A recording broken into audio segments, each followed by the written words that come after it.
Olá, sejam bem-vindos e bem-vindas ao componente curricular Sociologia. Eu sou o professor Dário Pinheiro e teremos a nossa aula de número 10 e vamos estar juntos na revisão e na avaliação. Vamos começar agora pela nossa revisão. Muita atenção e aproveitem. Vamos lá?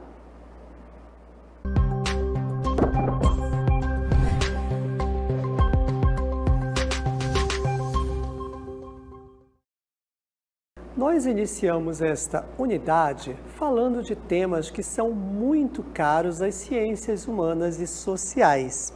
Também a sociologia, como ciência humana, se debruça para entender, para conhecer, para buscar uma explicação para questões que afetam a vida de todos os cidadãos nas sociedades. São as formas de governo. E nós iniciamos falando de democracia. Democracia e o seu significado. E aí nós vimos que a democracia não é tão fácil assim de se conceituar. Contudo, durante as nossas aulas, nós afirmamos que o principal significado de democracia é o poder político entregue para o exercício popular. O povo é que exerce a democracia, que, em linhas gerais, é o exercício do poder político por parte do povo. É claro que, na prática, um pouco diferente do conceito, isto é executado, é exercido, é aplicado de formas diferenciadas, que vem mudando ao longo do tempo, desde a sua origem, lá na Grécia Antiga, até chegar aos dias atuais. Atualmente, nós trouxemos para vocês alguns exemplos de democracia, alguns tipos de democracia, e é isso que nós vimos. Nós apresentamos para vocês democracia direta. Esta é aquela que era exercida na forma original, lá na Grécia Antiga, na cidade de Atenas, no período da história grega clássica. Dela, da democracia ateniense, todos os cidadãos podiam participar diretamente e também apresentando projetos de leis e votando nos projetos apresentados por seus iguais. Bem, até aí parece tudo perfeito, mas nós esclarecemos muito bem que ser cidadão na Grécia Antiga, na cidade de Atenas, eram apenas os homens. Sim, só os homens eram cidadãos. E os homens atenienses, filhos também de atenienses. Vejam que para este modelo de democracia direta, original, digamos assim, na sua origem, era muito restrito. Mas esse este princípio, ele foi se adentrando pela história, como dissemos, até chegar aos dias atuais de outras formas, mas sem deixar de primar pelo seu sentido original da democracia. E aí, por conta disso, apresentamos para vocês outro tipo de democracia, que é a democracia representativa, que é um tipo que surge junto ao parlamentarismo e ao republicanismo. É uma forma mais atual que permite um exercício indireto da democracia por meio da eleição de representantes para os poderes legislativo e executivo. Neste modelo de democracia, que é a representativa, o povo participa elegendo seus representantes. Porque, imaginem, no Brasil, que é um país democrático, uma população de mais de 200 milhões de habitantes, falando, discutindo, ia ficar um pouco difícil. Teríamos que encontrar aí muitas formas de organizar esta participação popular. Por isso, como dissemos, a democracia, este modelo de governo, foi se ajustando com o tempo, às sociedades e às questões que surgiram, como é natural, porque isso é contínuo, essa mudança, nosso movimento, as sociedades. Então, essa mudança ocorre continuamente. Para quê? Para sempre buscarmos a melhor forma de governar uma sociedade, um povo ou um país. Mas também nós trouxemos outro modelo para vocês, que foi a democracia participativa. Esta é situada entre a democracia direta e a democracia indireta, que é a representativa.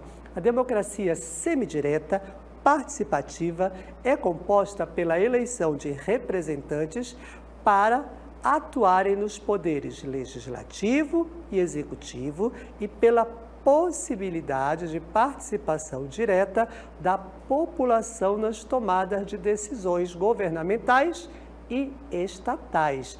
Vejam que é a possibilidade e não uma regra contínua. Esses 3 tipos nós apresentamos para vocês e qualquer um deles vai levar as pessoas, aos indivíduos daquela sociedade a exercerem outra questão que também é fundamental e que está presente nos modelos democráticos de governo, que é a cidadania. Sim, se você participa, você é um cidadão e cidadania é a expressão concreta, na prática, do exercício da democracia. Exercer a cidadania plena é ter direitos civis, políticos e sociais. E isso se expressa da igualdade dos indivíduos perante a lei, pertencendo a uma sociedade organizada. A cidadania faz com que todos participem da sociedade. Esta é a ideia central, tanto no modelo democrático, que forma cidadãos participativos e que esta sociedade democrática também os apoia. Tudo isso, gente, a democracia, a cidadania, tem como base os direitos humanos. Sim, os direitos humanos embasam as leis que regem os países, a maioria dos países do mundo atualmente. E os direitos humanos são o quê? São normas, não são leis, mas são normas que reconhecem e protegem a dignidade de todos os seres humanos. Os direitos humanos regem o modo como os seres humanos individualmente vivem em sociedade e entre si, bem como sua relação com o Estado e as obrigações que o Estado tem em relação a eles. E em nossas aulas, nós trouxemos algumas características que são gerais em todos aqueles artigos que compõem a Declaração Universal dos Direitos Humanos. E o primeiro que nós mostramos para vocês foram que os direitos humanos são fundados sobre o respeito pela dignidade e o valor de cada pessoa. Todos são importantes para os direitos humanos.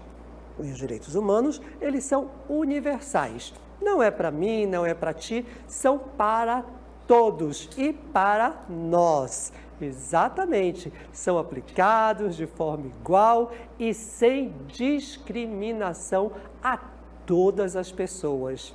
Os direitos humanos, de modo geral, são inalienáveis e ninguém pode ser privado de seus direitos humanos. Eles podem até ser limitados em situações muito específicas.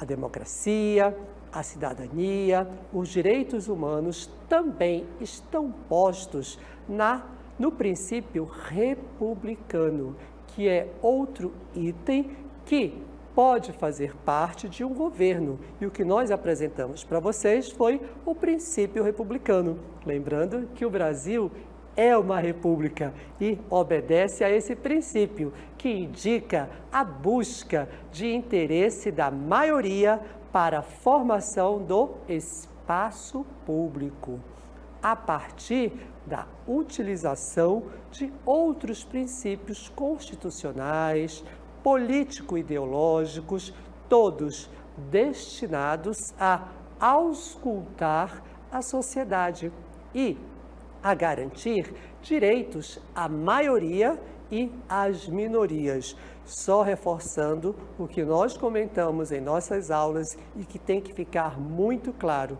Quando se fala de maiorias e minorias nas ciências sociais e em sociologia, nós não estamos falando de quantidade, mas sim de poder de participação, de representação.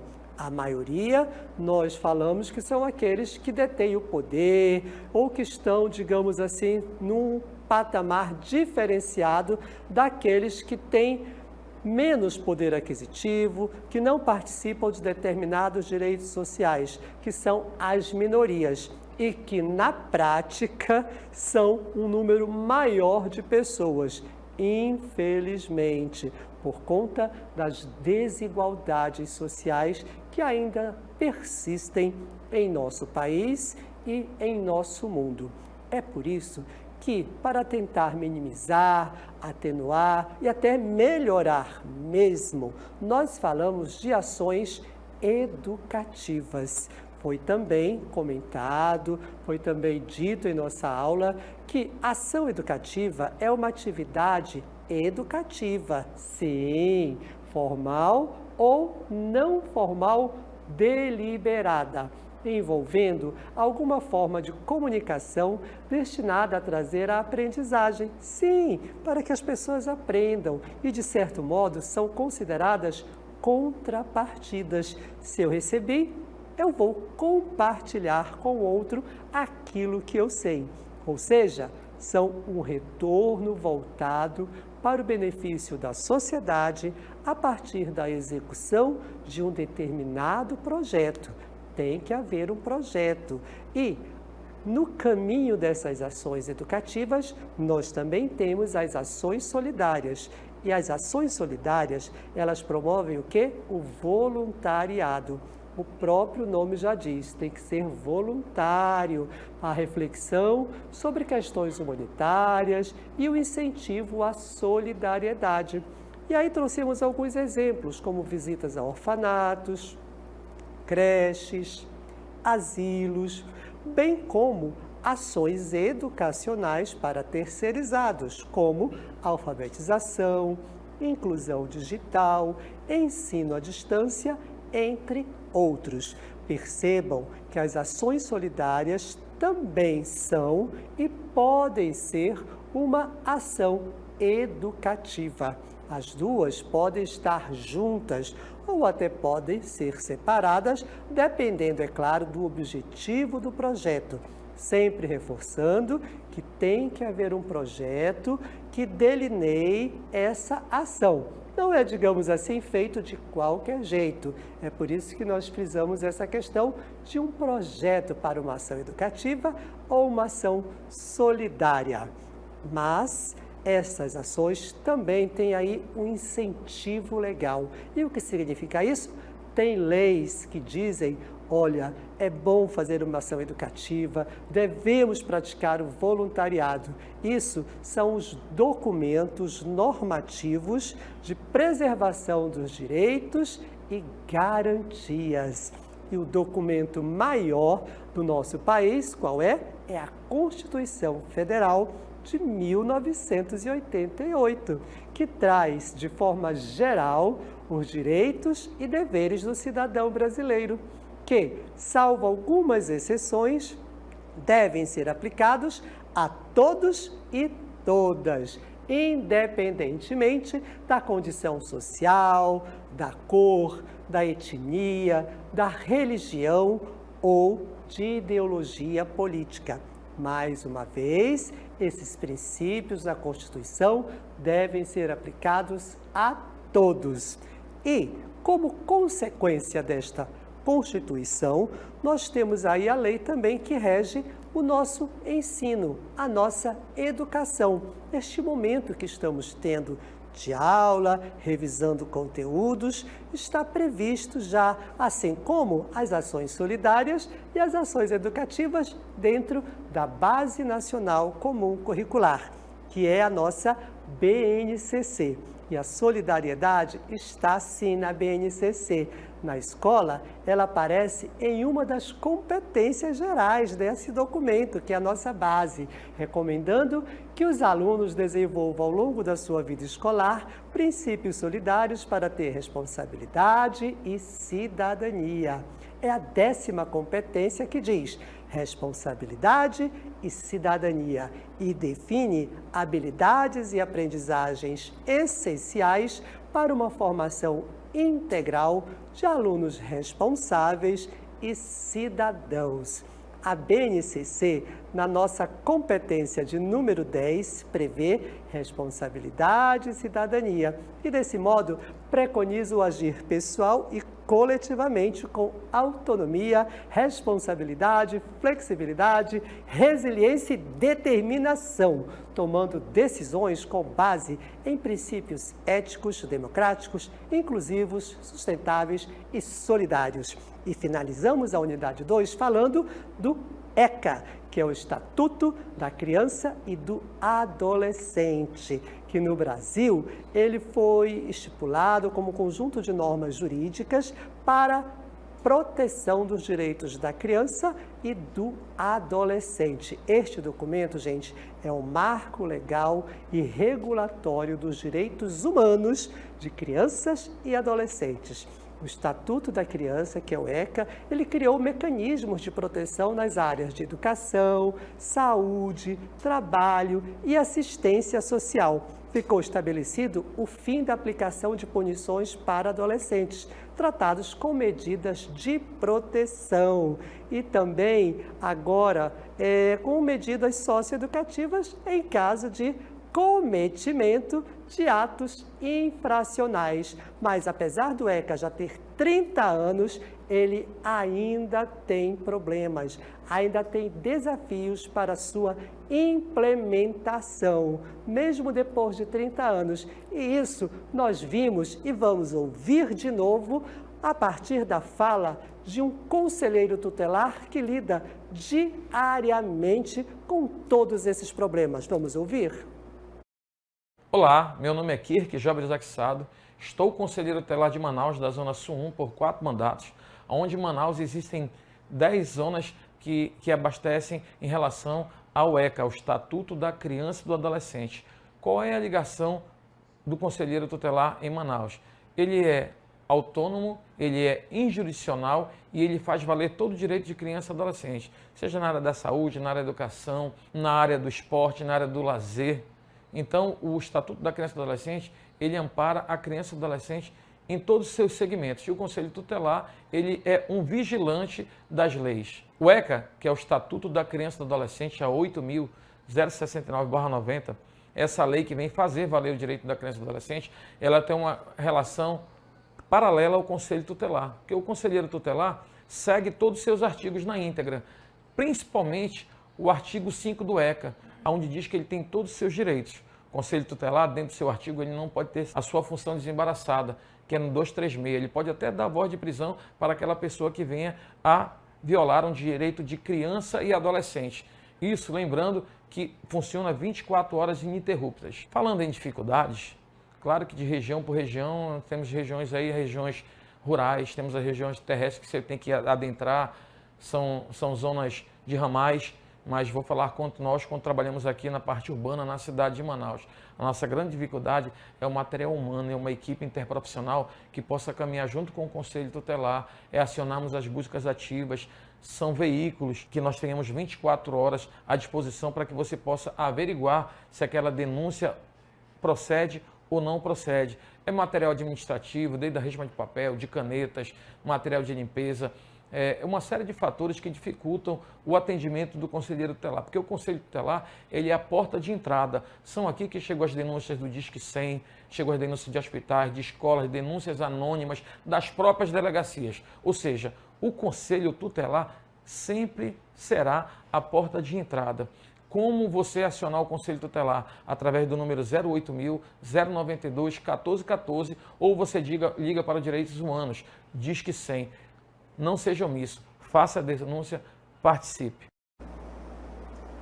Viram, gente, tem muitos desafios na prática, por isso que é importante que façamos valer as bases legais que instituem as ações solidárias, as ações educativas, ok? Muito obrigado pela participação de todos e até a próxima aula.